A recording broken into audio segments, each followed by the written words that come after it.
Jika Bapak Ibu tidak berjuang sangat keras, saya curiga nanti jangan-jangan Bapak Ibu akan gagal, walaupun bukan keinginan saya dan keinginan Bapak Ibu itu gagal, tapi kalau Bapak Ibu semua sekarang aduh loyo, nggak semangat, teman-temannya pada lulus, aku kok nggak lulus, Bapak Ibu nggak boleh seperti itu ya. Kenapa? Percayalah, mungkin Allah memberi Bapak Ibu tidak lolos di tahap 1 untuk lolos di tahap 2 dengan nilai top score.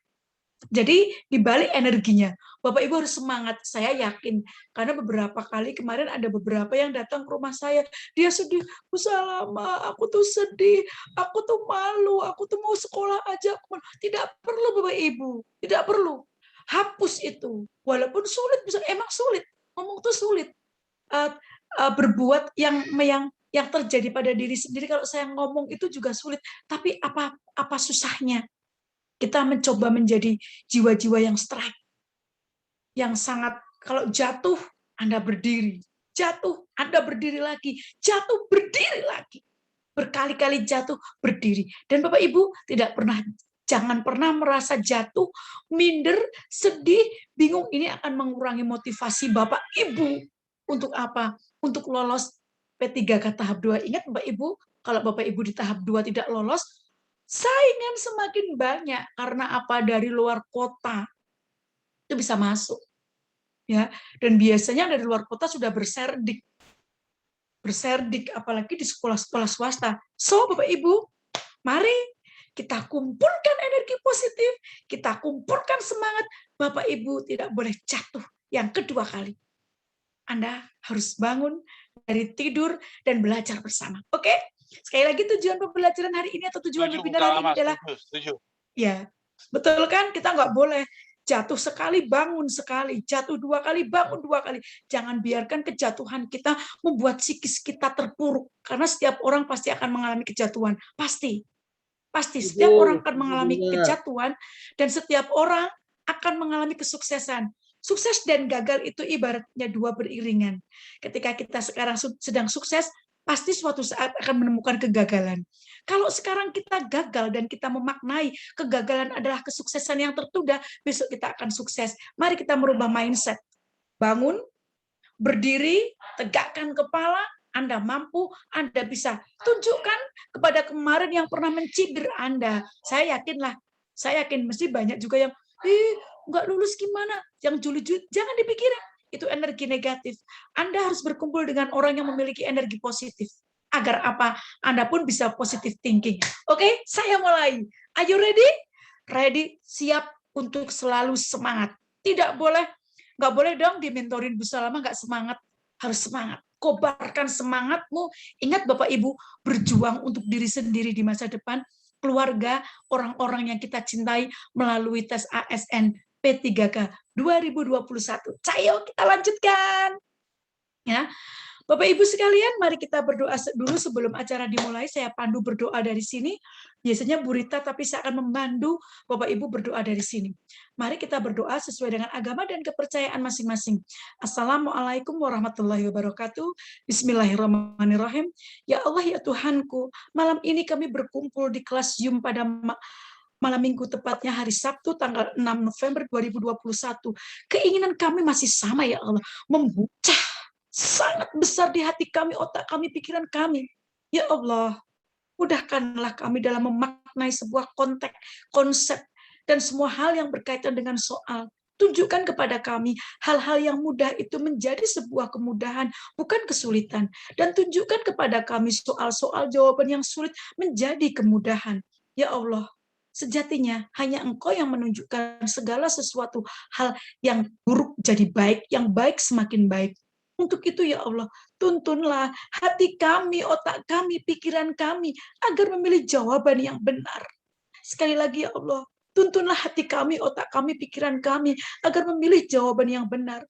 Buatlah diri kami memiliki dan semangat yang membara, kecerdasan yang paripurna. Untuk itu ya Allah, izinkan kami belajar, izinkan kami meraih mimpi, dan izinkan kami mengguratkan mimpi kami menjadi guru milenial Indonesia yang akan ikut memberi sejarah bagi generasi penerus bangsa.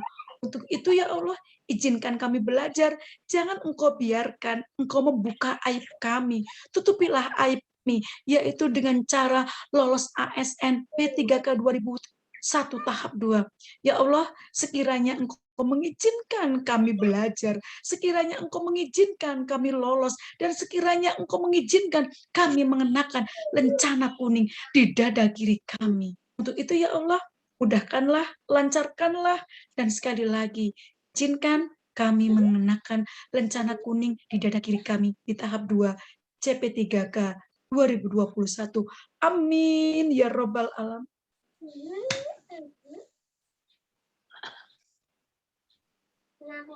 Mari kita mulai Bapak Ibu. Ya, Bapak Ibu, bagi yang hari ini belum kenal dengan saya, perkenalkan nama saya Bu Salama. Bapak Ibu bisa mengikuti akun Instagram saya di @salama_abimanyu. Saya biasanya memberikan testimoni-testimoni yang lulus P3K ataupun pengumuman-pengumuman ataupun webinar-webinar gratis ya. Jangan lupa pula kunjungi akun TikTok saya @salma_abimanyu juga. Nah, di sini yang belum kenal saya penulis buku.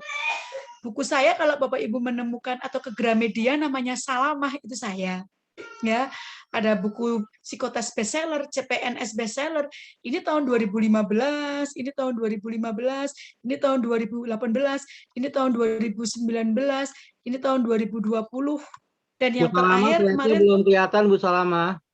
Ya, Bu Salama, slide-nya belum berubah, kelihatan. ya. Oh, begitukah? Sebentar saya. Explore. Oh, sebentar. Ya, sekarang sudah? Bentar. Nah, sekarang jalan. Sekarang. Oh, oke. Padahal tadi di tempat saya udah Om Jai. Nah. Baiklah, mungkin ini nggak apa-apa. Ini ada depan saya yang muncul di kamera saya Pak Jekri Pinu, Bu Fitriani. Semangat dong, berikan senyum terindahnya. Karena kalau nggak semangat ini energinya Bapak Ibu kita harus memiliki energi yang ke orang tuh datang gitu loh. Maksudnya energinya jangan gini. Kayak ditagih utang aja. Oke Bapak Ibu, nanti kalau Bapak Ibu ke Gramedia melihat buku saya, Salamah bestseller semua, itu alhamdulillahnya, itulah buku saya. Kemudian saya juga menjadi mentor CPNS dan psikotes sejak tahun 2012 dan menjadi mentor P3K tahun 2019. Kala itu yang saya mentorin hanya 10 yang tidak lolos, itu karena 5 tremor dan lain-lain, umurnya 50 tahun lebih, tapi karena tremor, karena masalah IT dan psikologis, lainnya lolos, dan sekarang sudah mengenakan lencana kuning di dada kiri. Baik Bapak Ibu, ini adalah FR. Ini adalah soal-soal FR yang kemarin keluar. Nanti kita akan mengembangkannya. Nah, Bapak Ibu, FR ini siapa tahu membantu Bapak Ibu dalam mengembangkan soal. Kita cek. Teori belajar. Berarti Bapak Ibu, besok pasti keluar teori belajar di pedagogiknya. Kalau saya percaya sekali kemarin itu, mungkin Bapak Ibu merasa menjawab benar, tapi pedagogisnya kalau saya lihat itu hoax. Sedangkan kalau yang profesionalnya malah menurut saya enggak gitu, menurut saya. Kita lihat, kita pelajari. Ya. Dalam pembelajaran, guru melakukan penguatan respon dengan pengulangan, memberikan modul pembelajaran dan membimbing siswa dalam pembentukan pemahaman, juga melakukan penguatan pemahaman materi. Hal ini merupakan penerapan dari model belajar teori behavioristik menurut Skinner, yaitu Bapak Ibu, yang keluar bisa jadi behavioristik menurut siapa atau konstruktivisme menurut siapa, ya. Bisa Ivan Pavlov, Jan Piaget, Komsi, dan lain-lain. Ini pasti keluar. Nah, Bapak Ibu sekalian yang berbahagia, soal seperti ini kalau kita mau pretest PPG, keluar. UPPPG keluar. Bahkan sekarang di PPG itu ada tes literasinya. Jadi kalau kita nggak belajar, Bapak Ibu akan kesusahan gitu loh. Apalagi besok menurut saya sertifikasi itu hak setiap guru.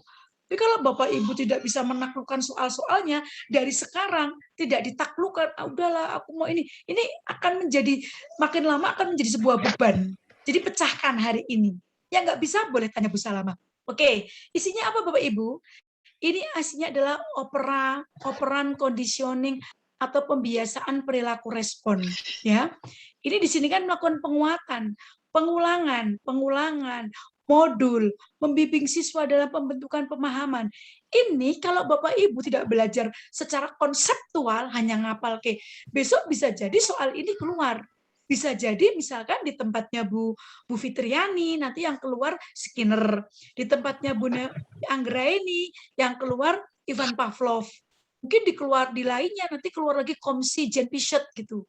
Nanti yang keluar si A lagi behavioristik, humanistik, kognitif, ya, konstruk, dan lain-lain.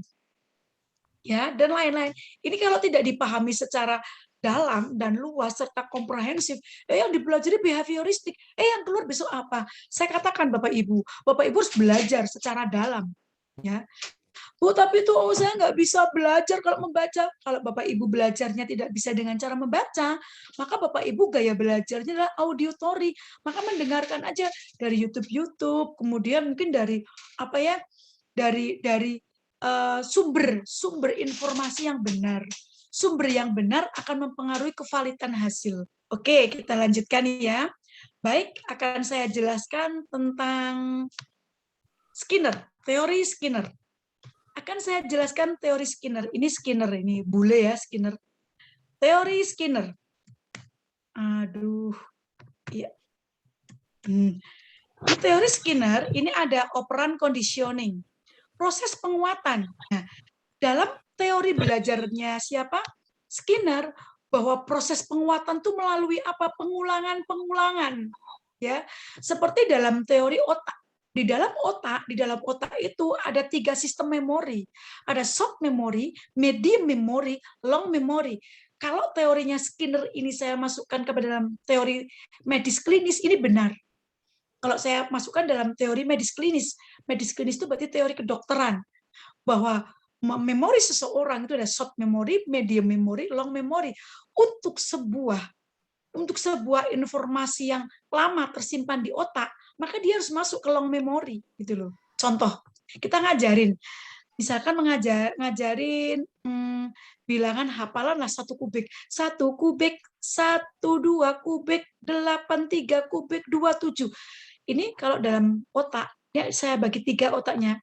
Kalau hanya ngapalin sekali masuk di sini. Sekali, 2 kali, 3 kali, 4 kali, 5 kali, 6 kali masuk di sini.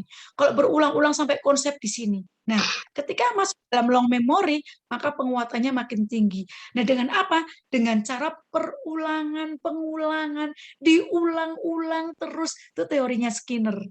Nah, proses penguatan itu dengan cara pengulangan kembali.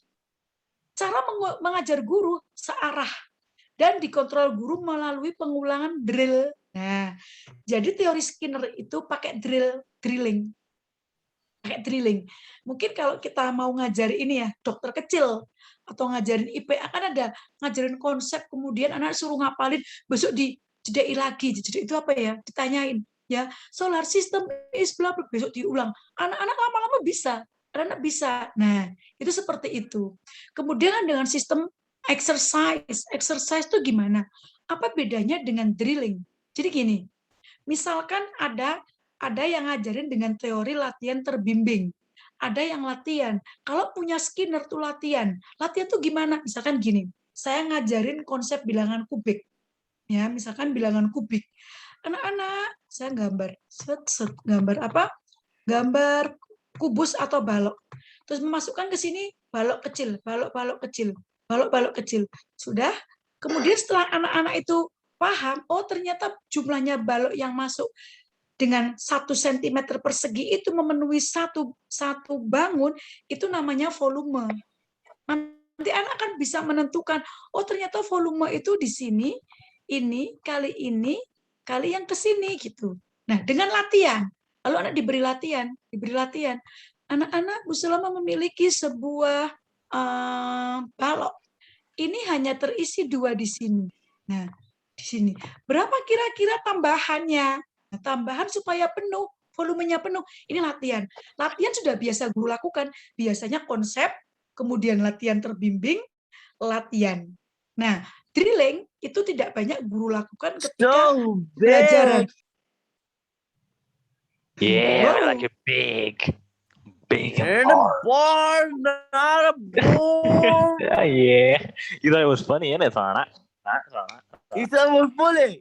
Do you fucking think it's funny, you ugly peasant? Bismillah. Dari mana itu suaranya? The fuck you laughing at, you punk? Halo Om Jai, bisa Coba. dibantu? You're recording, right? Ya, ya sekarang ya. Yeah. You're laughing at what you're laughing at, you fucking punk, Tara. Bismillahirrahmanirrahim. Right, you know we're joking, right? That's the Yeah, first time. So you may join us and have fun. Halo Mas Fajar. Halo Mas Fajar. Alade. You ugly Nigerian. So large. So small. Lord. Oh, Amoy. Do you know Amoy?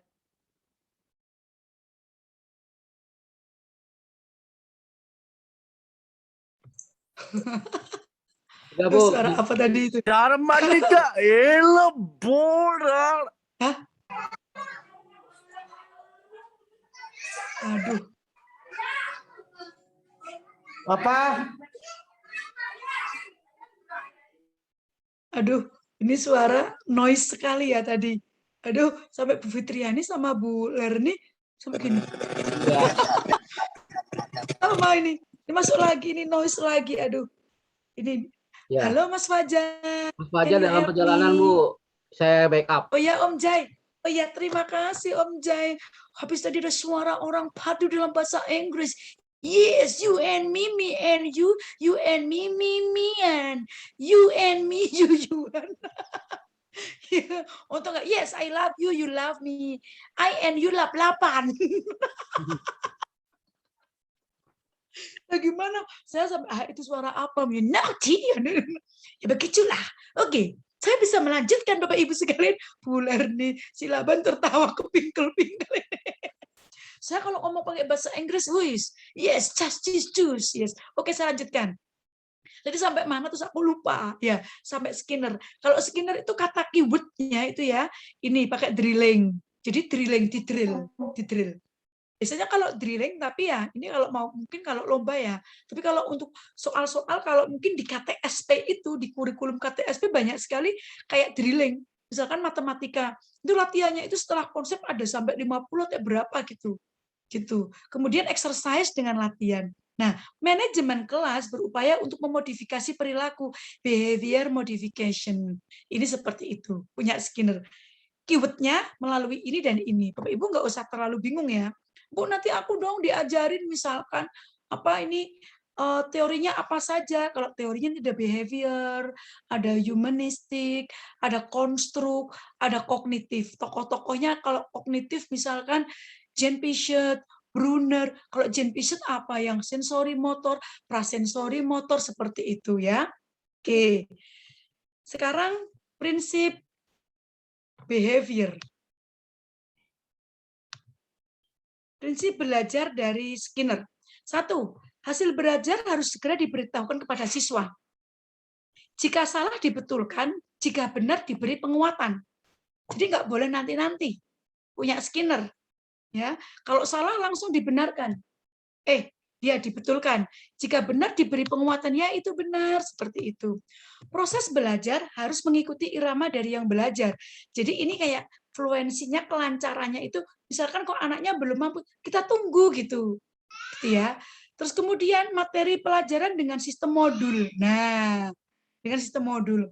Kalau begitu Bapak Ibu, kita kuliah, misalkan ya Bapak Ibu yang kuliah, kan ada modul, biasanya belajar sendiri. Jadi itu prinsip belajarnya punyanya Skinner. Kita sudah mengalami penerapan, tapi biasanya di SD itu jarang digunakan kalau Skinner. Karena modul itu kalau di SD masih susah ya. Anak-anak belum bisa belajar mandiri, gitu, belum bisa. Kemudian dalam proses pembelajaran, lebih dipentingkan aktivitas sendiri. Makanya itu, dia benar-benar ibaratnya perubahan tingkah lakunya harus benar-benar terjadi gitu. Dalam proses pembelajaran tidak dikenakan hukuman. Untuk ini lingkungan perlu dirubah untuk menghindari adanya hukuman gitu. Aduh, kalau saya mau menghukum gimana ya? Anak-anak saya suruh ngapalin. Ya anak-anak sekarang ngapalin dulu karena saya mau ngajarin bilangan apa? Volume kubus, bilangan kubik. 1 kubik sudah saya kasih catatan kecilan semua menghafalkan. 1 kubik, 1, 2 kubik, kubik, 3 kubik, kubik, 4 kubik. Ini gimana nggak ada isinya? Gitu. Saya nggak bisa, Bu Salama. Oke, kemudian tingkah laku yang diinginkan pendidik diberi hadiah. Dan hadiah diberikan dengan menggunakan jadwal variabel rasio reinforcer. Jadi menggunakan misalkan ya, kalau kita bisa menggunakan kayak sistem bintang gitu ya, bintang atau sistem poin. Dalam pembelajaran digunakan shaping.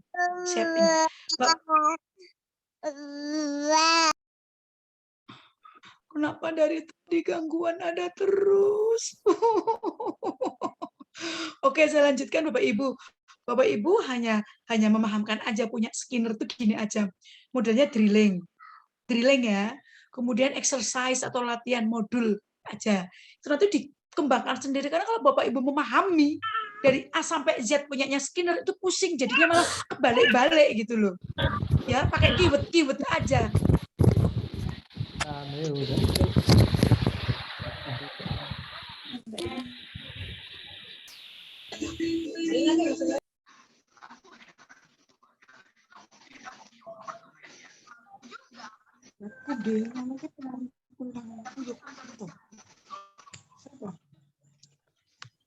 Bapak Ibu limit ya. Apa mungkin diituin Ibu usaha deh. Om Jai kalau masuk langsung mute themselves itu loh. Iya. Kayak begitu mereka langsung ke mute otomatis. Oke, sekarang nomor 2. Berikut cara menjelaskan langkah mengerjakan operasi hitung kepada siswa yang baik, kecuali ini kemarin keluar Bapak Ibu, ya. Ini ajarin ini konsep pedagogik. Nah, kita lihat isinya apa Bapak Ibu? Operasi hitung bisa dikerjakan dari angka yang paling mudah dikerjakan. Ini yang kecuali ya, hingga angkanya bulat dan tidak membingungkan, ini kecuali. Yang benar adalah operasi penjumlahan dan pengurangan dan penjumlahan memiliki tingkat yang sama. Kayaknya saya kok noise ya, Om Jai. Nggak ada, Bu. Aman. Oh, tadi ada yang masuk suaranya. Kayak orang nyuci gitu, nyuci piring, nyuci apa gitu. Saya ulangi. Ya. Oke, saya ulangi di sini. Berikut cara menjelaskan langkah mengerjakan operasi hitung kepada siswa yang baik, kecuali. Ini kecuali ini. Kalau isinya kan kita pipolondo ya. Kalau bahasa Jawanya pipolondo. Ping, pipo, poro, lol. Sudolan, poro gitu. Pokoknya gini. Kali, bagi, tambah, dan kurang. Jika ini memiliki bersebelahan, maka yang depan dulu.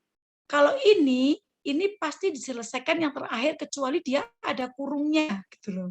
Operasi penjumlahan dan pengurangan memiliki tingkat yang sama, maka dikerjakan berurutan mulai dari kiri. Operasi perkalian dan pembagian memiliki tingkat yang sama, maka dikerjakan secara berurutan mulai dari kiri. Operasi perkalian dan pembagian memiliki tingkat yang tinggi dari operasi penjumlahan dan pengurangan. Maka jika pada soal terdapat operasi penjumlahan, pengurangan, perkalian, dan pembagian secara acak, maka kerjakanlah operasi perkalian dan pembagian terlebih dahulu. Operasi hitung yang ada di dalam tanda kurung, kerjakan terlebih dahulu. Orang yang dalam berhubungan dengan orang lain, cepat berubah pikiran, pilihan ya.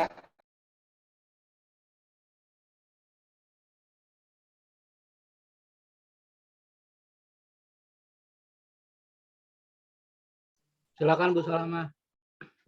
Oh iya. Oke, ini ya. Sekarang nomor 3. Ini juga muncul kemarin di FR. Aspek yang ada dalam penentuan KKM ada 3, yaitu karakteristik peserta didik, intake siswa, karakteristik muatan mata pelajaran atau kompleksitas, dan kondisi satuan pendidikan atau pendidik dan daya dukung. Salah satu aspek dari intake siswa, jika intake siswa semakin tinggi, maka nilai KKM-nya adalah, semakin intake-nya, peserta didiknya, karakteristiknya semakin tinggi, maka KKM-nya semakin apa Bapak Ibu?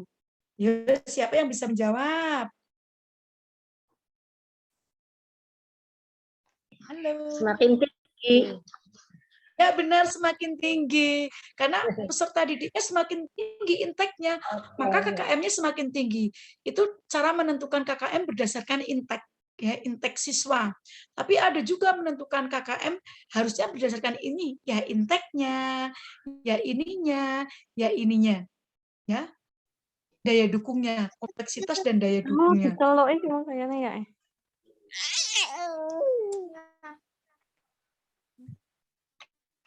Bapak Ibu, mohon maaf. Silakan Bu Salama. Oke. Satu nomor unmute, satu nomor unmute. Satu nomor unmute. Tok tok tok tok. Jadi mohon supaya kita lancar ya gitu ya. Baik Bapak Ibu, saya lanjutkan ya. Aduh, ini Ibu siapa? Ibu Marhama bawa bolpen rapi sekali. I like it. Saya suka itu ya. Bagus ya. Semangat. Secara teknis, penentuan prosedur KKM, ini sambil boleh dia sambil dicat. Aku kemarin tuh keluar, kemarin saya itu keluar gitu ya. Secara teknis, prosedur penentuan KKM mata pelajaran pada satuan pendidikan dapat dilakukan antara lain satu, menghitung jumlah KD. Menghitung jumlah KD pada setiap mata pelajaran masing-masing tingkat kelas dalam 1 tahun pelajaran. Ya, KD-nya dihitung dulu, jumlah KD-nya. Menentukan aspek karakteristik peserta didik. Ya, intake. Oh, misalkan kelasnya, maaf ya, kelasnya misalkan diberi pretest. Kok hasilnya rendah-rendah, tapi kita kok KKM-nya tinggi. Ayo, sampai kapanpun nilainya nggak mungkin lolos KKM. Ya nggak? Matematika 75 aja sekarang berat. Kenapa? Mengingat 2 tahun anak-anak kita nggak sekolah. Ya, jangankan ini perkalian aja nggak bisa ya. Tadi itu saya ceritakan 1 kubik, 1, 2 kubik, harusnya 8. Dia jawabnya 2 kubik, kubik, 3 kubik, kubik. Aduh, gurunya kalau sampai 10 kubik bisa lama pusing gitu ya. Menentukan aspek karakteristik peserta didik atau intake. Karakteristik mata pelajaran, kompleksitas, materi kompetensi, dan kondisi satuan pendidikan atau daya dukung, dengan memperhatikan komponen-komponen berikut. Nah, 1, karakteristik peserta didik bagaimana sih? Bagi peserta didik baru, kelas 7, kelas 1, 7, 8, 9, kelas 7, 8, kelas 10, antara lain memperhatikan rata-rata nilai lapor SD. Ini kalau yang kelas 7. Lah kalau yang SD gimana? Ya memperhatikan nilai raport TK. Itu mengapa nilai raport itu ya harusnya harus orisinil ya. Maksudnya harus benar-benar tingkat validitasnya harus tinggi. Nilai ujian sekolah SD, nilai hasil seleksi masuk peserta didik SMP bagi peserta didik 8 dan 9 antara lain memperhatikan rata nilai rapot semester sebelumnya. Aspek intake yaitu memperhatikan kualitas peserta didik yang dapat diidentifikasi antara lain berdasarkan ujian jenjang sebelumnya, hasil tes awal yang dilakukan oleh sekolah, atau nilai raport sebelumnya. Semakin tinggi aspek intake, semakin tinggi pula KKM-nya. Jadi menentukan KKM biasanya guru, ini saya di negara Amerika ya. Udah KKM-nya ngikut yang kelas dulu gitu. Karena mungkin orang tidak mau menghitung dengan detail biasanya gitu. Jadi udahlah KKM ikut yang tahun dulu aja gitu. Padahal setiap tahun kan anak-anak sekolah kita atau peserta didik di kelas kita itu berbeda gitu peserta didiknya. Seperti itu. Kemudian karakteristik mata pelajaran atau kompleksitas. Karakteristik mata pelajaran atau kompleksitas adalah tingkat kesulitan dari masing-masing mata pelajaran yang dapat diterapkan antara lain melalui expert judgment guru, melalui musyawarah forum MGMP, dan lain-lain. Ini biasanya kalau SD ya rapat sekolah. Dilihat dari apa? Memperlihatkan analisis jumlah KD. Jumlah KD dalam 1.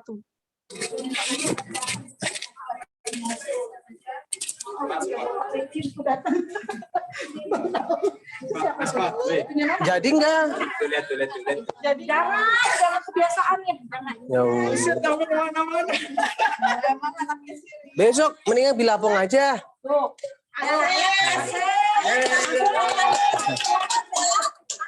Tapi nggak usah naik kuda, mahal.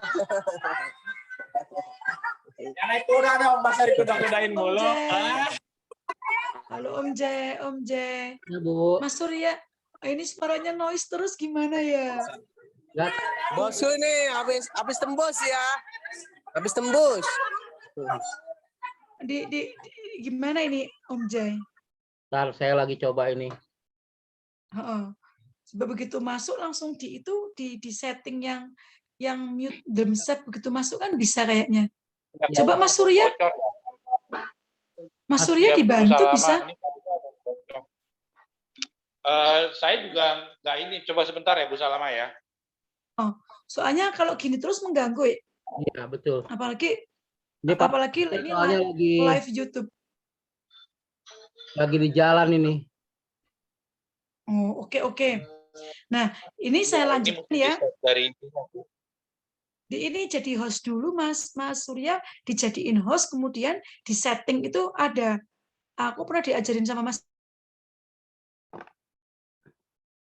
Coba Bu Salama.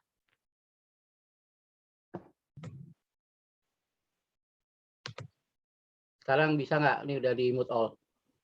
Oke, sudah. Oke, thank you. Wih, yang masuk mulai banyak nih. Wah, ini banyak. Oke, langsung di mute ya. Nah, kita melihat dari analisis KD-nya, jumlah KD-nya berapa, jumlah KD-nya, kemudian kedalaman KD, keluasan KD, perlu tidaknya pengetahuan prasyarat. Ini penting. Itu mengapa KD itu diajarkan berjenjang.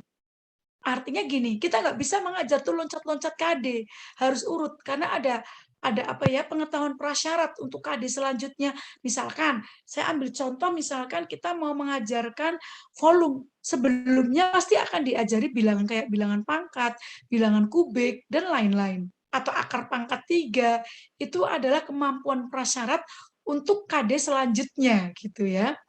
Misalkan matematika.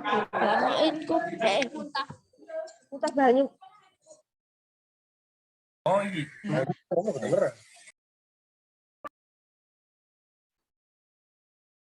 Oke, saya lanjutkan ya. Jadi seperti itu tadi. Kita akan menentukan karakteristik mata pelajaran. Apakah matematika mungkin nggak matematika ada nggak satu sekolahan yang KKM-nya 90? Saya belum pernah menemukan. Di kabupaten saya paling tinggi 80. Itu 80. Kalau sekolah saya sendiri 75 matematika. Oke, saya lanjutkan. Sekarang kondisi satuan pembelajaran. Nah, kondisi satuan pendidikan. Ternyata manuk nu aya di awal-awal eta mentakeun panghampura kajal mah budaya ngaji alhamdulillah. Di lamun urang balik Mas Surya, can you help me? Udah oke. Sekarang saya lanjutkan. Kondisi satuan pendidikan atau daya dukung. Yang pertama, kompetensi pendidik.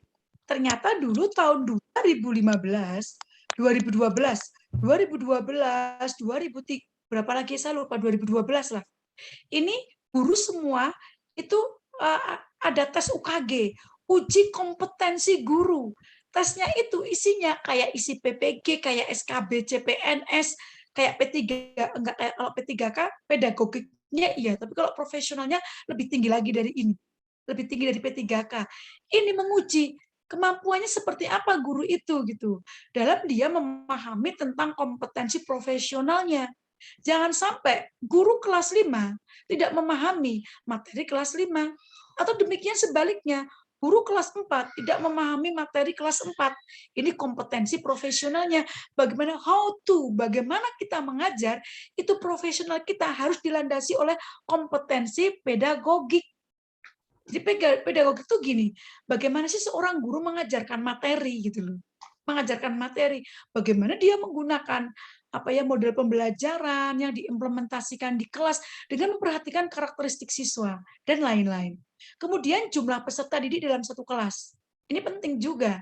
Kalau sekarang mungkin jumlah peserta didiknya tidak seperti dahulu ya.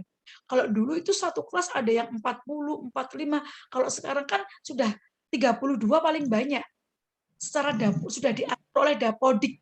Jadi sistem sudah mengatur 32 paling banyak. Kemudian predikat akreditasi sekolah.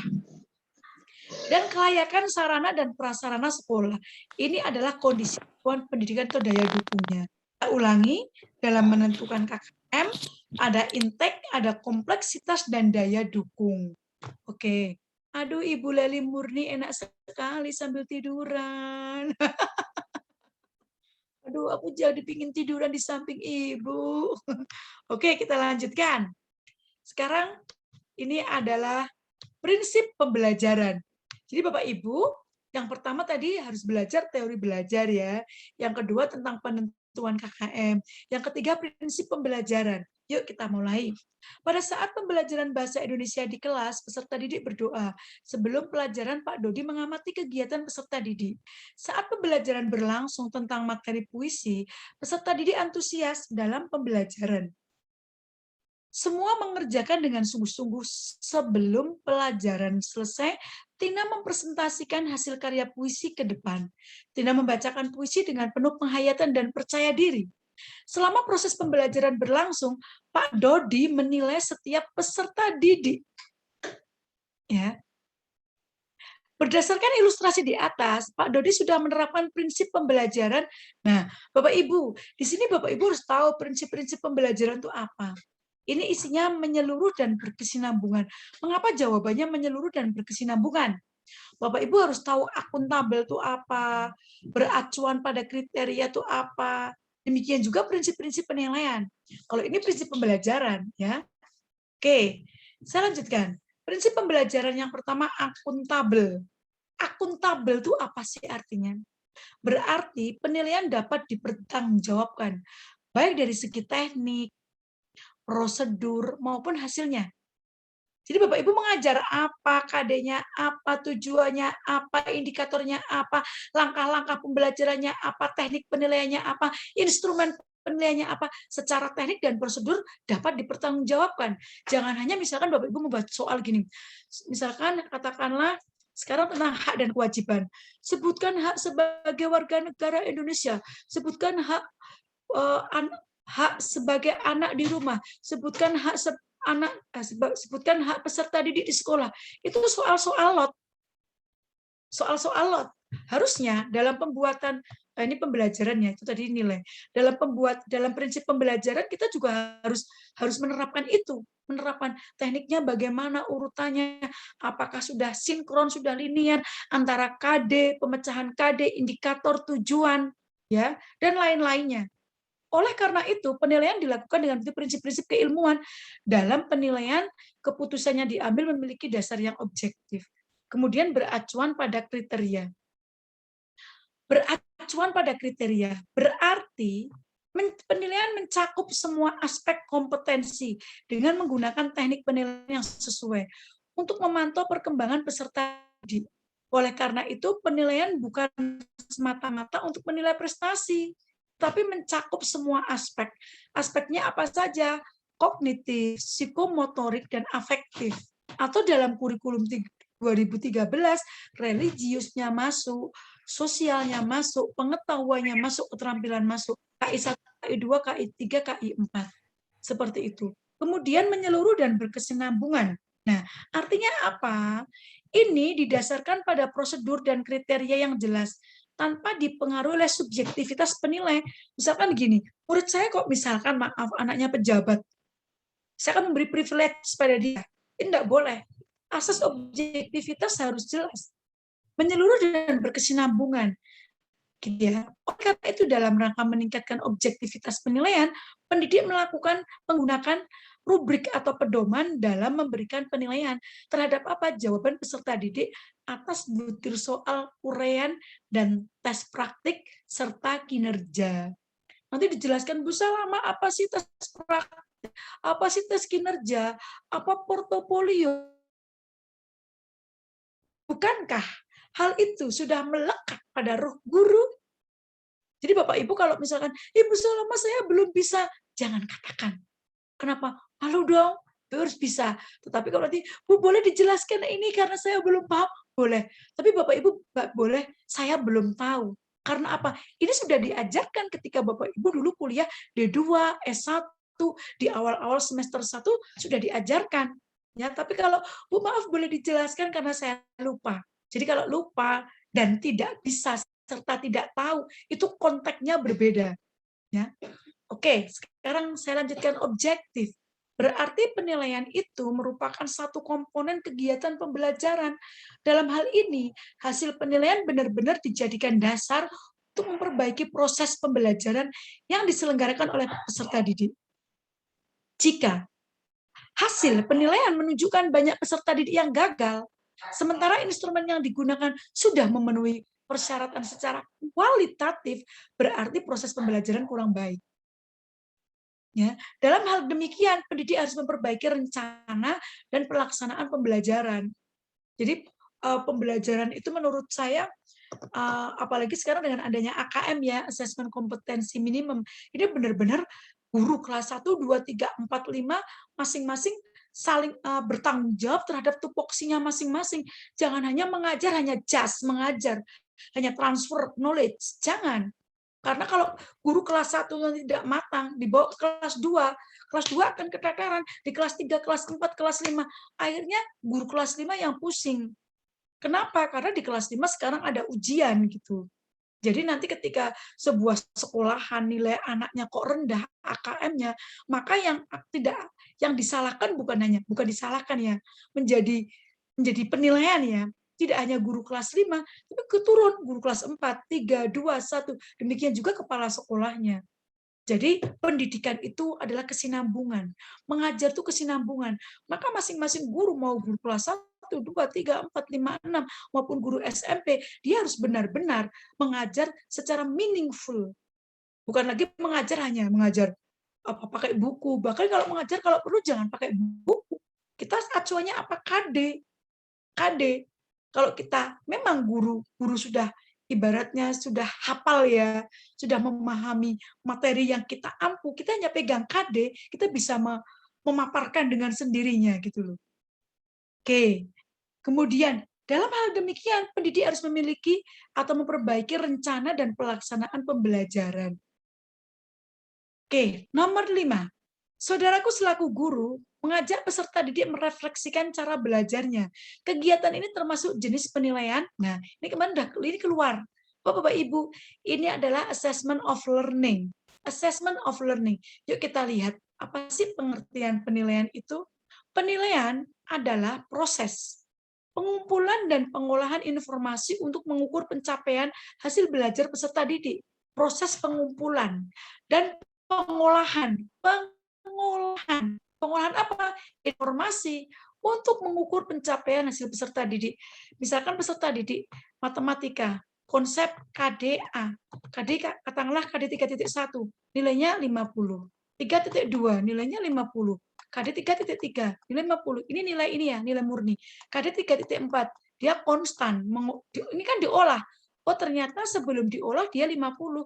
Setelah diolah dengan remedial, jadi dia dari 75. Karena kan remedial 3 kali itu tetap harus 75 remedial. Remedial pertama gagal, kedua gagal, ketiga. Kan gitu.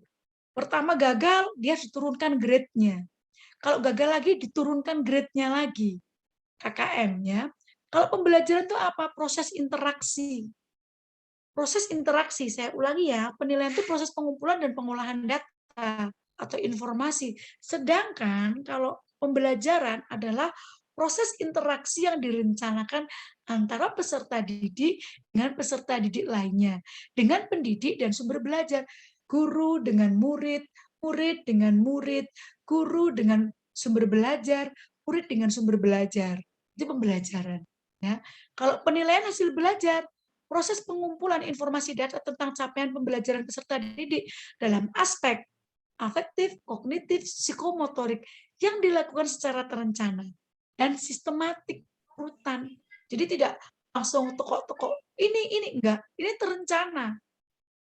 Maka seorang guru yang baik, ya kita enggak selalu membuat RPP lah, tapi setidaknya besok saya mau ngajar ini, itu ada gambaran gitu. Jangan udahlah besok aku lihat buku itu tuh yang akan mau aku ajarkan. Jangan gitu ya. Sekarang jenis-jenis penilaian. Nah, ini assessment of learning setelah proses. Nih ya. Ini setelah proses. Assessment of learning merupakan penilaian yang dilaksanakan setelah proses pembelajaran selesai. Assessment of learning. Diingat-ingat Bapak Ibu, ya.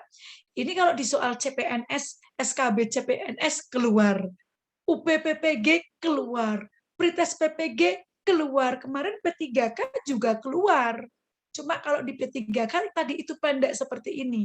Soalnya seperti ini. Nah, tapi kalau dalam soal SKB CPNS ilustrasinya panjang. Demikian juga di soal PPPG. Oke ya. Ini assessment of learning, proses setelah proses pembelajaran selesai.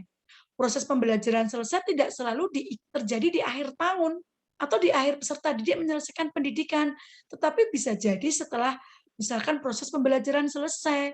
Berarti pendidik tersebut melakukan assessment of learning, ujian nasional, ujian sekolah atau madrasah, dan berbagai bentuk. Penilaian sumatif merupakan assessment of learning atau penilaian hasil belajar. Nah, kalau di soal UPPPG biasanya ini dimasukkan ini. Yang misalkan ini ya. Penilaian ketika guru melakukan bla bla bla bla disebut assessment of learning, assessment for learning, nah seperti itu. Tapi di P3K ini keluar cuma soalnya menurut saya sih lebih mudah. Cuma kalau mudah pun kalau Bapak Ibu nggak belajar, dia nggak bisa. Betul nggak? Betul ya. Terima kasih jawabannya. Kemudian assessment for learning. Proses pembelajaran berlangsung dan biasanya digunakan sebagai dasar untuk melakukan proses belajar mengajar. Pada assessment for learning, dia memberikan umpan balik terhadap proses pembelajaran. Jadi di dalam prosesnya. Untuk apa? Untuk memantau kemajuan, menentukan kemajuan belajarnya. Noise lagi, bocor lagi. Assessment for learning juga dapat dimanfaatkan oleh pendidik untuk meningkatkan performa peserta didik. Isinya apa? Penugasan, presentasi, proyek, termasuk kuis. Merupakan contoh-contoh bentuk assessment for learning. Ya. Om Jai, bocor lagi Om Jai.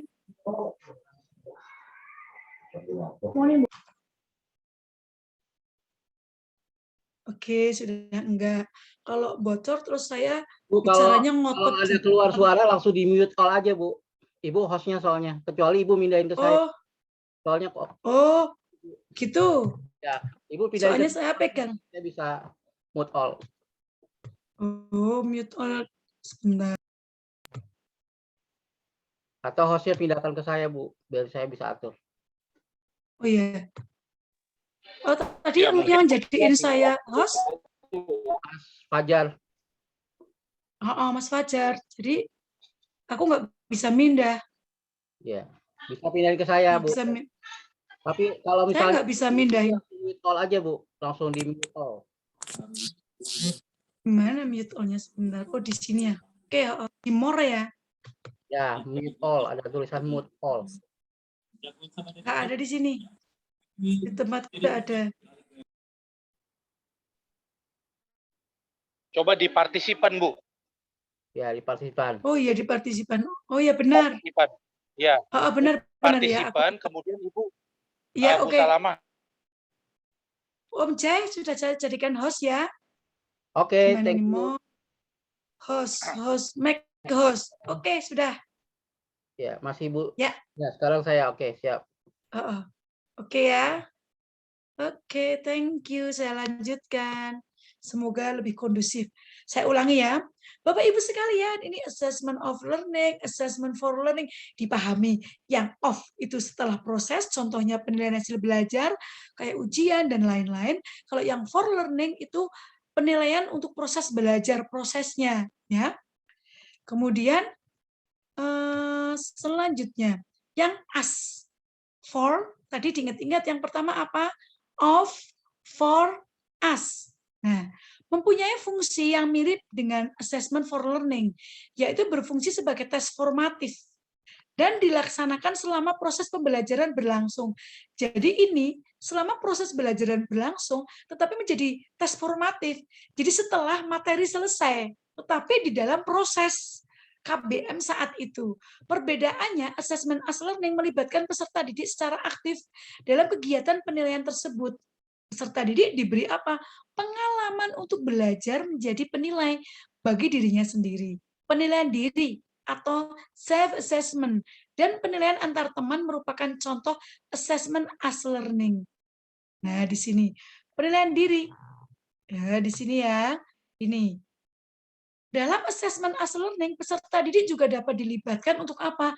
Merumuskan prosedur penilaian, kriteria, kemudian maupun rubrik pedoman penilaian, sehingga mereka mengetahui dengan pasti apa yang harus dilakukan agar memperoleh capaian belajar yang maksimal. Oke, Mas Surya, silahkan. Ini hanya jawab. Oke, sama. Ya, oke. Mungkin ada pertanyaan yang bisa saya bantu mungkin.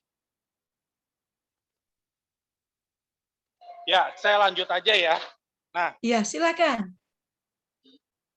Oke, bagi teman-teman yang di sini ingin belajar dengan Bu Salama nanti untuk persiapan tes gelombang kedua atau gelombang ketiga, bisa mengikuti kelas Bu Salama yang akan dimulai hari Senin besok.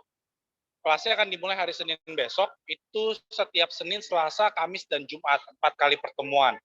Dan khusus bulan ini kita mengadakan promo spesial, di mana Anda bisa lihat harga-harganya, dan juga di chat untuk seandainya jika Ibu Bapak ingin bergabung dengan kami, bisa langsung ke WhatsApp kami di 0858 8500 ya. Bisa langsung ke situ. Di chatnya sudah ada ya teman saya yang sudah memberikan di chatnya untuk link Kita Lulus. Oke? Ya. Jadi sekali lagi jika teman-teman yang hadir di sini ingin belajar dengan Bu Salama, silakan gabung aja, masuk aja ke Bank Lulus, ya. Anda bisa mengikuti kelasnya. Hari besok itu sudah mulai kelasnya untuk persiapan tes gelombang kedua ataupun juga gelombang ketiga nanti. Oke? Ya. Oke. Gimana, apakah ada pertanyaan? Saya coba cek. Ya, di sini sudah ada di chat, teman-teman bisa lihat langsung untuk ikut programnya ataupun juga program tryout-nya.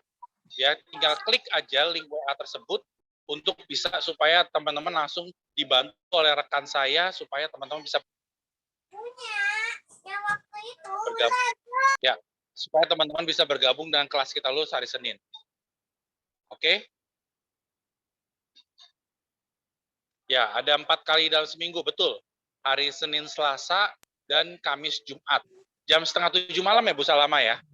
Ya, 6:30 malam sampai jam 9, kadang 9:30. Kadang melayani sesi tanya jawab sampai jam malam. Oke. Oke, Bu Salama, kalau begitu. Kita lanjut lanjutkan ya. lagi ya, Bu Salama ya. Oke, kita lanjut. Yuk, yang PKN ini. Rian ikut pemilihan Ketua OSIS bersama Tika dan Laras.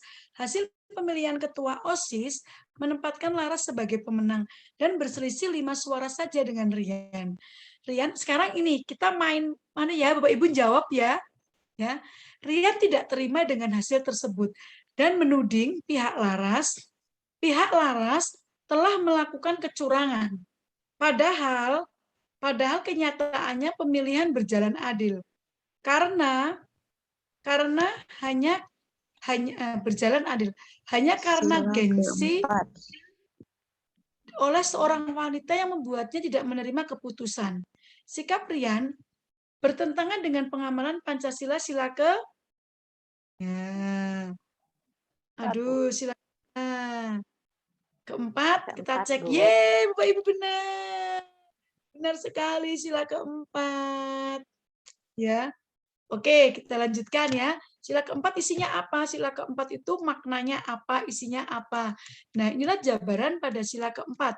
Sila keempat itu kata kuncinya Bapak Ibu, kata kuncinya adalah sila keempat itu kan banteng ya. Kepala banteng. Dia itu suka berdiskusi dan bermusyawarah dan merupakan binatang sosial yang berkerumun, suka berdiskusi. Kata kuncinya itu. Jadi satu, sebagai warga negara sebagai warga negara dan warga masyarakat, setiap manusia Indonesia mempunyai kedudukan, hak dan kewajiban yang sama. Tetapi karena ini yang keluar bukan misalkan pasal berapa, butir berapa, Bapak Ibu memahami konsepnya aja. Di pasal 4 itu, kata kuncinya karena ini kepala banteng, maknanya suka berdiskusi, bergerombol, binatang sosial, dan bermusyawarah. Ini isinya ini. Sama. Kemudian tidak memaksakan kehendak kepada orang lain. Mengutamakan musyawarah dalam mengambil keputusan. Terus musyawarah untuk mencapai mufakat, menghormati dan menjunjung tinggi setiap keputusan yang dicapai sebagai hasil musyawarah. Dengan itikat baik dan rasa tanggung jawab menerima dan melaksanakan hasil keputusan musyawarah. Di dalam musyawarah diutamakan kepentingan bersama di atas kepentingan pribadi dan golongan. Musyawarah dilakukan dengan akal sehat dan sesuai dengan hati nurani yang luhur. Itu mengapa kalau ODGJ ya, orang gangguan jiwa ini nggak boleh dong berdiskusi, ya nggak, nanti malah berdiskusi malah riweh. Kemudian keputusan yang diambil harus bisa dipertanggungjawabkan kepada Tuhan Yang Maha Esa. Yang terakhir, memberikan kepercayaan kepada wakil-wakil yang dipercaya untuk melakukan musyawarah. Kemarin ini biasanya keluar ya, kebanyakan kemarin ini simbol ini maknanya apa. Tapi ada juga yang keluar pengamalan Pancasila. Jadi yang keluar PKN itu random. Random itu artinya berarti kasuistik. Tapi kebanyakan yang keluar ya makna lambang, kemudian makna simbol. Juga yang keluar adalah pengamalan Pancasila. Nomor ini. Nomor 7. Sel surya adalah salah satu sel yang digunakan untuk menghasilkan energi listrik. Listrik ini kemudian akan digunakan untuk menyalakan water heater. Perubahan energi yang terjadi adalah di kolom cat aja, coba di kolom cat. Ini Bapak Ibu pasti akan cenderung memilih bukan jawabannya A. Bisa jadi memilih panas matahari. Karena apa? Ini sel surya. Tidak ada energi panas matahari, yang ada tuh energi cahaya matahari. Cahaya matahari menimbulkan panas. Secara sains, matahari itu energinya cahaya matahari. Energi cahaya matahari. Di mana cahaya matahari ini menimbulkan panas. Jadi bukan energi panas matahari. Energi panas cahaya matahari kemudian dirubah jadi energi listrik, setelah energi listrik dirubah jadi energi panas. Nah, ini perubahan energi seperti itu. Ya. Apa? Perubahan energi. Tapi yang keluar bisa jadi yang lain, bisa jadi energi potensial, energi kinetik, ya dan lain-lain. Yuk kita bahas. Bapak Ibu, hukum kekekalan energi. Energi tidak dapat dimusnahkan dan tidak dapat diciptakan. Kalau kita bertanya dari mana sih api? Siapa yang menciptakan api? Api bisa nggak dimusnahkan? Contohnya, ya nggak? Jadi energi itu tidak dapat diciptakan dan tidak dapat dimusnahkan. Energi hanya dapat dirubah dari suatu bentuk energi menjadi energi lain. Jenis-jenis energi kinetik atau gerak, energi potensial, energi kalor, energi bunyi, energi cahaya, energi listrik, energi magnet, energi kimia. Saya jelaskan yang energi potensial. Bapak Ibu, energi potensial benda diam di ketinggian. Ini berarti misalkan kayak air terjun. Coba Bapak Ibu, semakin tinggi air terjun, Bapak Ibu, ini punggungnya ditaruh di air terjun. Kalau air terjunnya airnya kecil, terus jaraknya sedikit, itu nggak begitu sakit di punggung. Coba kalau airnya dari tinggi sekali ke punggung, itu sakit. Itu energi potensial. Demikian juga misalkan air hujan di muka kita, kan sakit. Kalau gerimis kecil-kecil semakin besar di situ kayak pedes gitu. Itu energi potensial. Kalau energi kimia, ini semua energi yang terdapat dalam makanan dan bahan bakar. Bensin, yaitu ya, terus bahan makanan itu energi kimia. Contoh-contoh perubahan energi. Mobil berjalan membutuhkan bensin, sehingga terjadi perubahan dari energi kimia jadi energi gerak. Kita makan tuh sama. Energi kimia menjadi energi panas kalau tubuhnya panas. Kalau kita berlari, energi gerak. Sel surya, energi cahaya matahari menjadi listrik, kemudian menjadi panas. Ini listrik digunakan untuk menyetrika, energi listrik menjadi energi panas. Bapak Ibu sambil di kolom chat deh, aku kemarin itu keluar Bu, itu aku keluar gitu dong, biar rame kolom chatnya. Sepeda yang di kayu akan memutar dinamo dan akan menghasilkan listrik, sehingga terjadi perubahan energi gerak menjadi energi listrik. Listrik digunakan untuk menyalakan televisi, sehingga terjadi perubahan energi listrik menjadi energi cahaya dan bunyi. Energi gelombang laut atau gelombang air laut dapat dimanfaatkan menjadi listrik, sehingga terjadi perubahan dari energi gerak menjadi energi listrik. Nah, sekarang nomor 8, matematika. Pernyataan yang benar mengenai yang sesuai dengan gambar di atas, kita lihat, ini kan sama Bapak Ibu. Ya enggak? Sama. 2 kubus di sebelah kiri sama dengan kerucut dan 2 tabung di sebelah kanan. 2 kubus di sebelah kiri. Gambarnya enggak kelihatan. Oh, enggak kelihatan? Materinya enggak kelihatan, Ibu.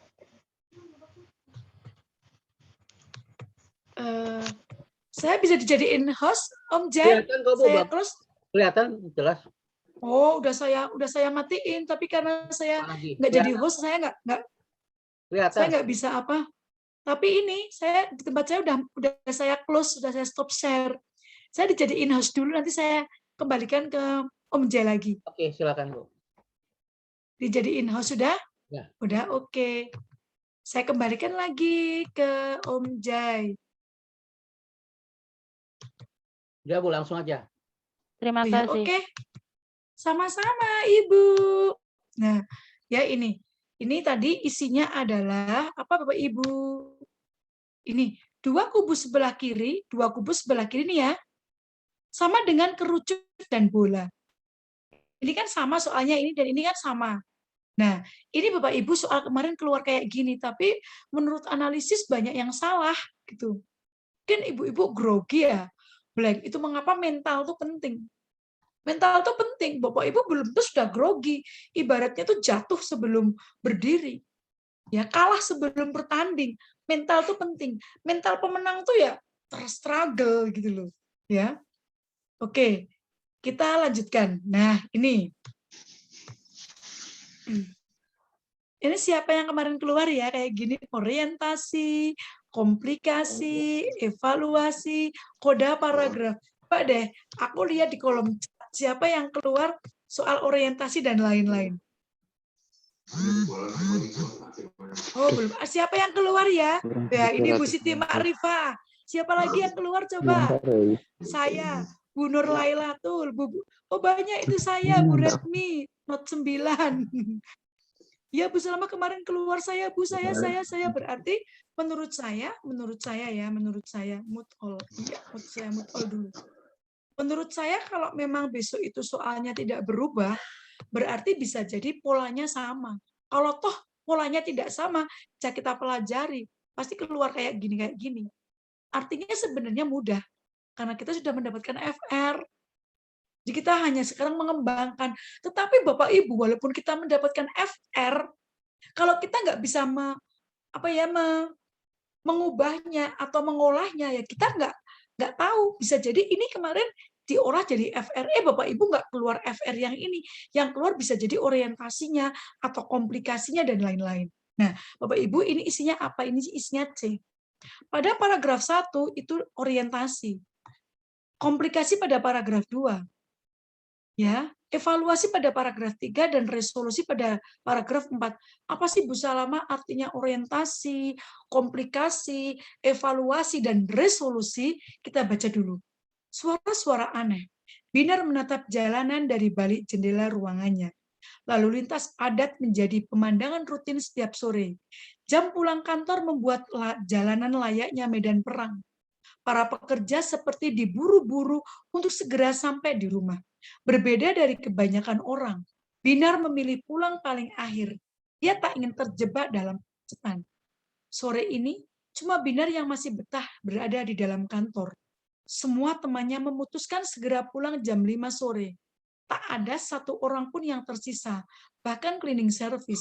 Sayup-sayup Binar mendengar suara tombol keyboard dari ujung ruangan. Aneh, batin Binar. Tak dihiraukannya suara-suara tersebut. Ia melanjutkan hanya sambil menatap lampu jalanan yang masih menyala. Sekali lagi, ia mendengar suara kursi yang ditarik. Seketika bulu kuduknya merinding tak karuan. Apa perasaanku saja? Tanyanya pada diri sendiri. Tak sampai sedetik terdengar beda jatuh ke lantai. Suaranya menggema dan mengagetkan Binar. Nyali Binar pun ciut. Ia memutuskan tak menunggu jalanan lengang untuk pulang. Binar memilih pulang dan terjebak macet daripada harus menanggung rasa takut sendirian. Ini ya, di sini ini isinya orientasi, pengenalan. Ini komplikasi. Kemudian ini evaluasi, ini resolusi. Apa sih pengertiannya? Nah, orientasi.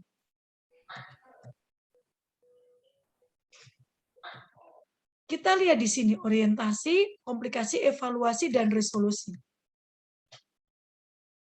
Nah, abstrak itu apa sih? Biasanya abstrak itu kalau kita buat di tesis ya, kayak di tesis, di skripsi, di lain-lain.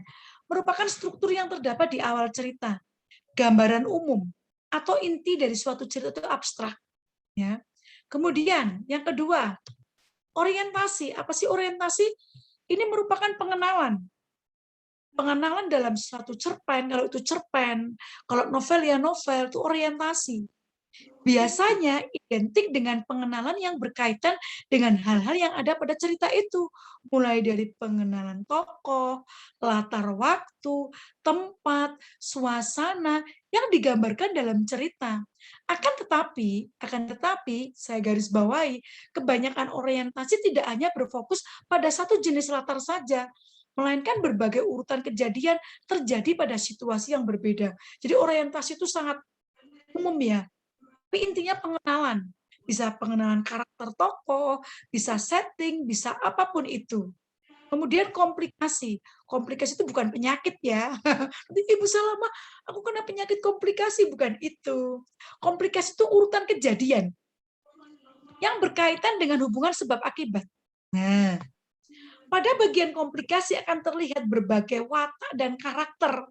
Kalau tadi kan karakternya sebenarnya penakut, ada gitu takut ya, pura-pura nggak takut, lama-lama takut. Resolusinya itu akhirnya dia mengambil langkah untuk pulang tuh resolusi. Yang diperankan oleh tokoh yang disebutkan dalam cerita. Nantinya karakter yang berbeda inilah yang akan menimbulkan akar permasalahan dari suatu cerita. Itu komplikasi. Ibaratnya kayak penyakit, kalau komplikasi lah. Penyakit ini menyebabkan ini, seperti itu. Kemudian evaluasi. Apa sih evaluasi? Urutan konfliknya. Bahkan konflik yang terjadi sudah mencapai klimaks. Itu evaluasi. Nah, di bagian evaluasi akan terlihat gambaran dari penyelesaiannya. Ada masalah, ada konflik, terus penyelesaian konflik yang terjadi. Struktur evaluasi ini merupakan struktur yang paling penting dalam sebuah cerpen. Konfliknya. Ya, sebab bagian evaluasi yang akan menentukan menarik atau tidaknya cerita yang disajikan. Ini kalau dalam drakor evaluasinya keren-keren sekali, flashback, wah, kayak Jirisan, alurnya maju mundur tuh ya, Jirisan. Kalau Hometown Cha-Cha ya flat, kalau menurut saya sih urut aja gitu. Ada lagi high class, ada lagi penthouse dan lain-lain. Kalau saya pribadi, karena saya itu pengen sekali nulis novel tapi belum kesampaian ya, saya akan memperkaya imajinasi saya dengan banyak drama, film, kemudian membaca, jadi imajinasinya tinggi. Seseorang itu akan memiliki imajinasi yang tinggi kalau dia banyak membaca, banyak melihat film-film, tapi bukan film yang tanda kutip yang tidak bermanfaat ya, tapi film-film ataupun drakor yang membuat imajinasi kita tuh tinggi banyak dan multi imagination gitu loh. Jadi jangan hanya berpikiran Ini satu aja. Tapi orang yang memiliki kosakata yang banyak, cerita yang out of the box, yang kesana kemari, pasti imajinasinya tinggi. Itu kayak anak-anak. Orang dewasa pun sama. Kemudian resolusi. Resolusi itu apa? Kebalikan dari evaluasi. Penyelesaian yang didapat dari konflik yang terjadi. Tadi kan terus akhirnya pulang, resolusinya dia pulang gitu ya. Penulis akan menentukan solusi yang tepat dari permasalahan yang dialami oleh para tokoh atau pelaku dalam cerita tersebut. Nah, biasanya resolusi ini struktur yang dinyantikan oleh pembaca. Bisa sad ending, bisa happy ending, atau bisa jadi ngambang ending. Ngambang ending itu apa ya? Terlebih lagi jika pembaca yang penasaran akan kelanjutan dari cerita tersebut.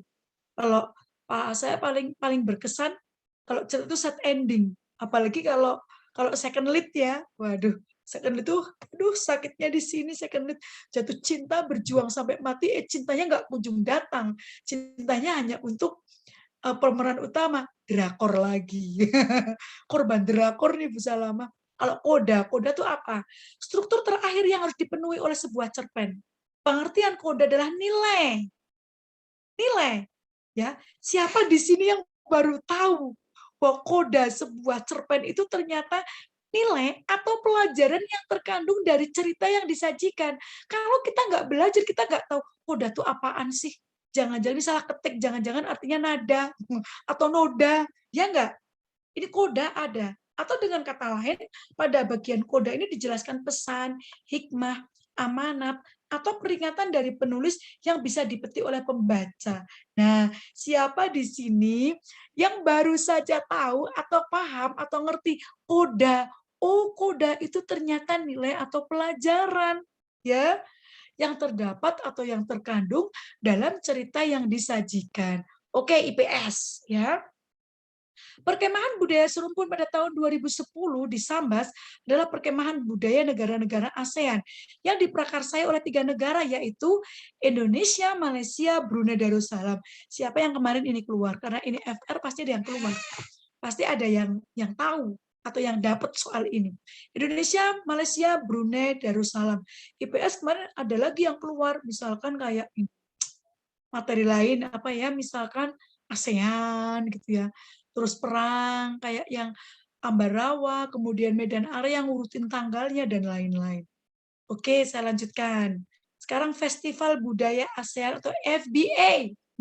FBA. Festival Budaya ASEAN. Festival Budaya ASEAN tahun 2013 digelar di Kota Purwakarta, Jawa Barat tanggalnya ini. Kegiatan ini diikuti oleh 9 negara, yaitu Malaysia, Brunei Darussalam, Filipina, Thailand, Myanmar, Laos, Vietnam, dan tuan rumah Indonesia. Festival ini merupakan ajang memperkenalkan kebudayaan kota dan Kabupaten Purwakarta ke masyarakat ASEAN.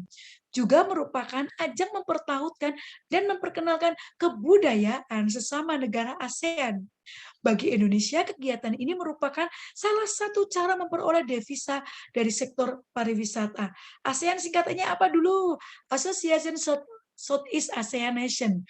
Berdirinya tanggal berapa? 8 Agustus 67. Siapa saja memprakarsanya? Karena kemarin juga keluar ini.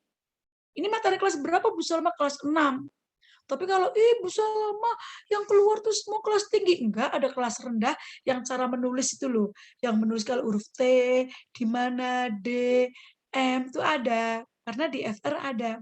Kemudian perkemahan budaya serumpun. Ya, ini. Perkemahan budaya serumpun itu apa? Kegiatan perkemahan budaya negara ASEAN diprakarsai 3 negara. Indonesia, Malaysia, Brunei Darussalam. Kegiatan ini bertujuan menanamkan dan meningkatkan pemahaman, penghayatan nilai-nilai budaya bangsa serumpun demi menciptakan ketahanan budaya. Kegiatan ini sudah beberapa kali berlangsung. Tahun 2010 di Sambas, 2012 di Makassar, dan 2017 di Kabupaten. Ya, besok bisa jadi yang keluar ini. Maka Bapak Ibu harus ini nanti diulang-ulang. Tadi ada yang tanya, nanti materi ini dapat diambil di mana? Bisa dilihat di YouTube-nya Mas Fajar kayaknya. Oke, kemudian industri musik. Nah, musik merupakan salah satu budaya, hasil dari budaya. Saat ini, musik sudah menjadi salah satu cabang industri yang dapat dinikmati oleh siapapun dan dimanapun. Di Asia Tenggara, jenis musiknya beragam. Di Indonesia, salah satunya musik dangdut. Ya, enggak deh, di lainnya enggak hilang. Berarti punya ibu sinyalnya yang jelek ini. Di lainnya tidak. Baik-baik saja di kolom chat. Bagus, Bu. Lanjut, Bu. Lanjut. Bagus. Oke. Oke. Ya dangdut ya. Tadi lupa dangdut juga gimana ini ya. Mau jelasin apa jadi lupa. Oke, musik khasnya adalah musik dangdut ya. Musik dangdut ya. Kau masih gadis atau sudah janda? Baik katakan. Suaranya Bu Salama palas sekali. Ya begitulah. Dangdut ya. Atau Rhoma Irama. Bujangan, bujangan. Nah ya.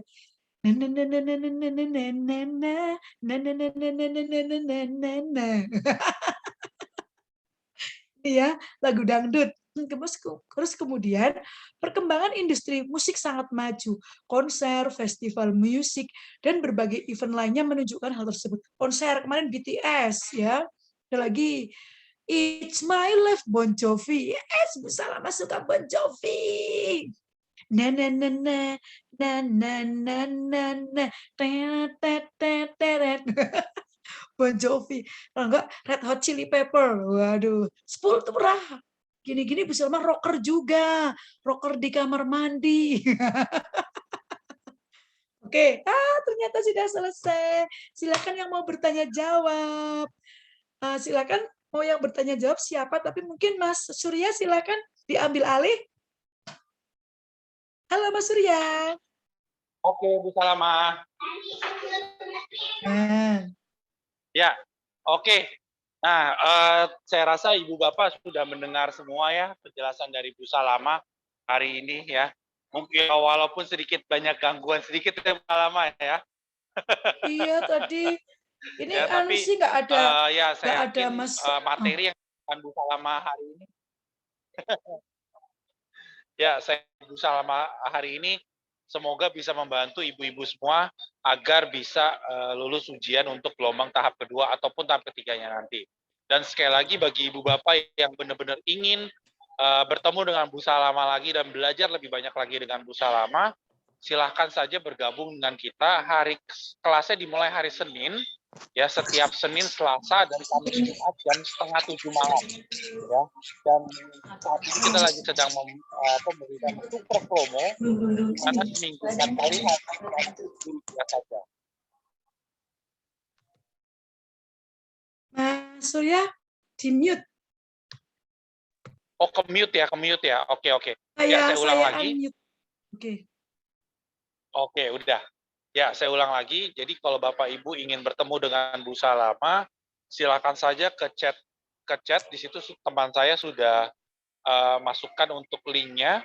Silakan Bapak Ibu klik link WA tersebut, langsung masuk ke Bank Lulus, ya, di mana teman saya akan membantu Anda untuk mendaftarkan kelasnya nanti akan dimulai hari Senin. Dan pastinya untuk pembelajarannya itu memang iya kita lebih fokus ke PGSD ya Bu Salama ya. Iya, ada bahasa Inggris, ada matematika sih, ada PJOK kelasnya. Jadi nanti materinya pedagogik sama profesional. Ini Bu Rinca Erlina Marbun kenapa tidur? Hello, ini, aduh nanti ngiler ini. Ya. Aduh, saya foto ya. Oke. Ya, jadi sekali lagi teman-teman silahkan saja klik link WA yang ada di chat, langsung bergabung dengan kita hari Senin kelasnya. Untuk harganya apa semua nanti teman saya akan menjelaskan kepada Anda semua yang ada di WhatsApp group atau yang ada di link WhatsApp dan juga masuk ke chatnya Bang Lulus. Oke?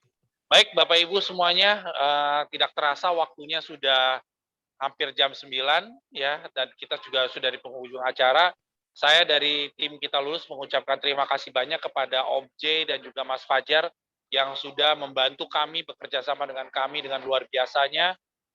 Dan pastinya nanti kita akan ada lagi tanggal 17 ya Bu Salama, tanggal 17 November rencananya untuk mencoba membantu teman-teman yang mungkin untuk persiapan gelombang ketiganya nanti. Ya, tapi untuk detailnya saya akan diskusi lagi lebih lanjut lagi ya. Demikian dari saya kembalikan ke Bu Salama. Ya, terima kasih Om Jai dan terima kasih Mas Surya. Bapak Ibu sekalian, akan saya closing ya. Kalau ada pertanyaan nanti bisa nge-DM saya di @salma_abimanyu. Saya biasanya selalu menjawab kalau pas saya buka HP pasti saya jawab satu persatu. Silakan mengikuti saya dan akan saya balas pasti satu persatu. Semoga tidak lupa ya. Bapak Ibu sekalian tetaplah semangat. Ingat Bapak Ibu harus lolos tahap 2. Karena di tahap 3 bisa terjadi invasi dari kabupaten lain. Bapak Ibu layak sukses. Bapak Ibu layak mengenakan lencana kuning di dada kiri Bapak Ibu. Untuk itu, terima kasih atas perhatiannya. Mohon maaf atas segala kesalahan saya. Wabillahi taufik walhidayah. Assalamualaikum warahmatullahi wabarakatuh. Dadah semuanya. Terima kasih, Bu. Sama-sama. Terima kasih, Bu. Terima kasih Bu Salama. Sama-sama. Terima kasih Bu Salama. Terima kasih, Bu Salama. Terima kasih Bu Salama. Terima kasih Bu Salama. Dadah semuanya. Good luck. Sehat selalu. Terima kasih Bu Salama. Teman-teman semua, terima kasih semua sudah hadir bersama kami dalam kegiatan sudah soal P3K tahap kedua. Semoga apa yang disampaikan Ibu Salama bisa bermanfaat buat kawan-kawan guru, khususnya yang belum lulus di tahap pertama. Kami doakan teman-teman untuk fokus, berjuang terus supaya bisa lulus tahap kedua. Dan saya yakin proses tidak akan pernah mengkhianati hati. Jadi kalau Bapak Ibu berhasil, pasti Bapak Ibu benar-benar fokus mengerjakannya. Siapa yang lulus, siapa yang fokus, pasti akan lulus. Buat teman-teman yang ingin bergabung, belajar bersama, kita lulus, silakan nanti mendaftar dari nomor WA yang dibagikan atau menghubungi saya di nomor saya 0815 915 5515. Nah, untuk rekamannya Bapak Ibu bisa lihat link yang saya bagikan. Rekamannya lihat YouTube-nya ya, di YouTube ya. Sudah di YouTube-nya di situ. Atau nanti Pak bisa nomor teman-teman yang belum bergabung di WA Group bisa menghubungi WA saya untuk di-join ke WA Group. Diulang nomornya, Pak. Ya. Diulang nomornya, Pak. 0815 915 5515. Ya, sudah ada di WA Group ya. Sudah ada di Zoom. Ya, jadi Bapak Ibu yang ingin belajar bareng bersama kita lulus dan PGLI, kita siapkan waktunya untuk belajar bersama. Semoga kita semua bisa lulus dan menjadi aparatur sipil negara. Amin, amin ya Robbal. Amin, amin ya Robbal alamin. Kita tutup pertemuan kita dengan sama-sama mengucap hamdalah. Alhamdulillah. Alhamdulillahirabbil alamin. Mohon izin saya matikan Zoom-nya. Terima kasih semuanya. Bye-bye.